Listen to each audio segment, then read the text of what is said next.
시청하시기 전에 구독과 좋아요 꼭 부탁드립니다. 감사합니다. 1970년대와 80년대 독재와 맞서 싸운 실천하는 지식인으로 1990년 44세의 젊은 나이에 요절한 천재가 있었으니 그분이 바로 조영래 변호사입니다.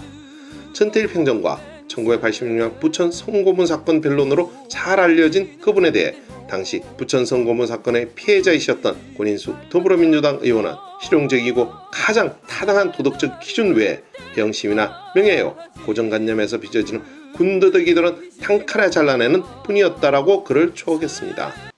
1947년 대구에서 태어난 조영래는 대구에서도 가장 가난한 지역으로 소문난 방천가의 빈민가에서 어렵게 살았습니다. 이후 그의 아버지는 7남매를 데리고 서울로 상경했고 서울의 달동네를 떠돌며 어렵게 생활하였습니다.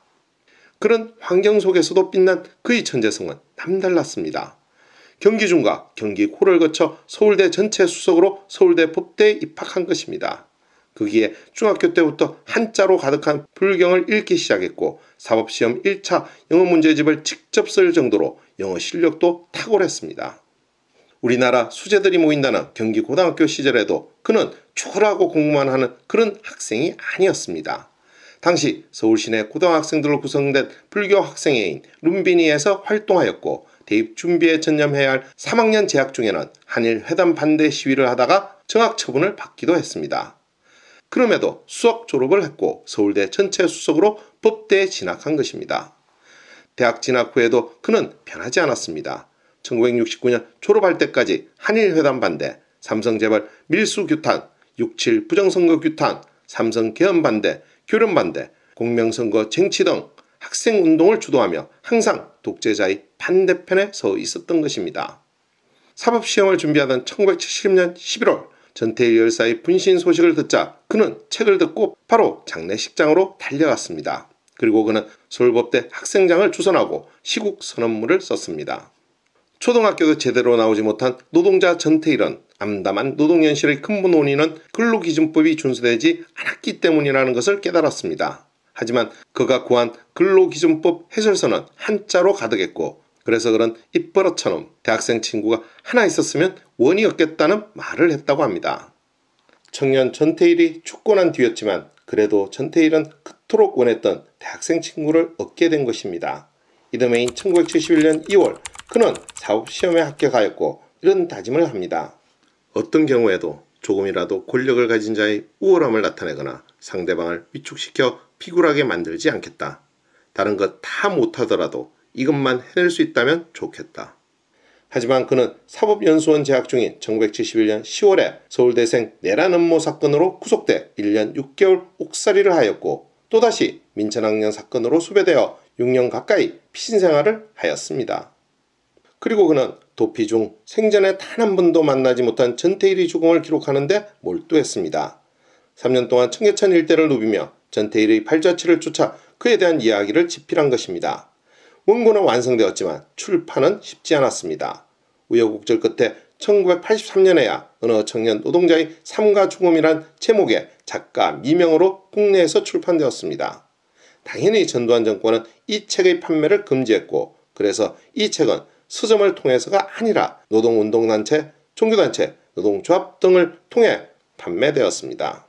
조영래는 죽음 직전까지도 자신이 이 책의 저자임을 밝히지 않았고 그의 사후인 1991년에 전태일 평전이라는 이름으로 개정판을 내면서 저자가 조영래임이 세상에 알려지게 되었습니다. 도피 생활 중 조영래는 오대산 월정사에도 잠시 머물렀습니다.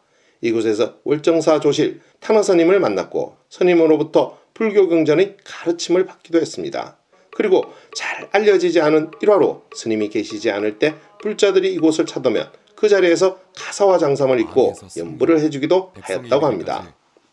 복권 후 1982년 35의 나이로 늦깎이 변호사가 된 그는 작고하기까지 8년 동안 인권, 노동, 빈민, 환경, 학생 관련 사건에 힘을 쏟으며 기념비적인 성취를 이뤘습니다. 1984년에는 서울 망원동 수재민 2만 4천여 명과 5년이 넘는 법정 싸움을 벌여 국가로부터 배상을 받았는데 이는 국내 집단소송의 효시로 꼽히고 있습니다. 1988년에는 서울 상봉동 연탄공장 인근 주민의 진폐증 환자를 도와 공해병을 처음으로 인정받았고 같은 해 민변 창립을 주도하기도 했습니다. 그의 이력에서 빠질 수 없는 것이 1986년 이른바 부천경찰서 성고문 사건입니다. 1985년 서울대학교 의료학과 4학년에 재학 중이던 권인숙은 당시 노동 현장에 참여하였던 대학생들이 그러하였던 것처럼 휴학을 하고 허명숙이란 가명으로 학력을 낮춰 경기도 부천시에 있는 가스배출기 제조업체에 위장 취업을 하였습니다. 이듬해 6월 4일 권인숙은 주민등록증을 위조한 공문서 변조 혐의로 부천경찰서로 연행된 뒤 지하 조사실에서 문기동으로부터 조사를 받았습니다. 그런데 이 과정에서 문기동은 위장 취업과 무관한 이른바 5.3 인천 사태의 관련자 행방을 캐물으면서 반말과 욕설은 물론 뒤로 수갑이 채워져 저항할 수 없는 상태의 여성을 자신의 성기로 추행하면서 수치심을 불러일으키는 고문을 자행했습니다. 권인숙은 조영래 등의 도움을 받아 1986년 7월 3일에 문기동을 강제 추행 혐의로 인천지검에 고소하여 진상규명을 요구했습니다. 당시 공안당국은 1986년 7월 17일 수사 결과를 발표하며 권인숙을 급진 좌파 사상에 물들고 성적도 불량한 가출자일 뿐이라고 매도하였고, 언론은 정부의 입장을 곤란하게 하기 위해 성적 수치심까지 정치적으로 이용한다라고 여론을 호도했습니다. 비록 이 사건에서 권인숙은 1심 재판부에서 실형을 선고받았지만 조영래 변호사의 변론은 전두환 정권의 퇴진에 결정적 영향을 미쳤습니다. 실제로 이 사건은 87년 민주화 투쟁의 도화선이 됐고 결국 88년 4월 성고문 경찰 문기동은 구속되었으며 1989년 6월 사건 발생 3년 만에 징역 5년의 중형을 선고받았습니다. 이와 같이 조영래는 학생운동가, 반독재 투쟁가, 인권변호사, 문필가였지만 자신의 몸을 돌보지 않았고 무엇보다도 잠시도 입에서 담배를 떼지 않았던 유명한 꼴초였습니다. 결국 그는 1990년 9월 청천벽력같이 폐암 3기의 진단을 받았고 3개월 뒤인 같은 해 12월 12일 43세의 나이로 타계했습니다.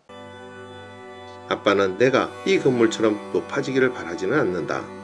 세상에서 제일 돈 많은 사람이거나 제일 유명한 사람, 높은 사람이 되기를 원하지도 않는다. 작으면서도 아름답고 평범하면서도 위대한 건물이 있듯이 인생도 그런 것이다.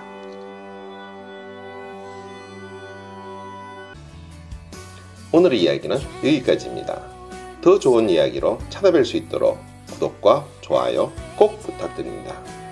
알림 설정도 잊지 마시고요. 감사합니다.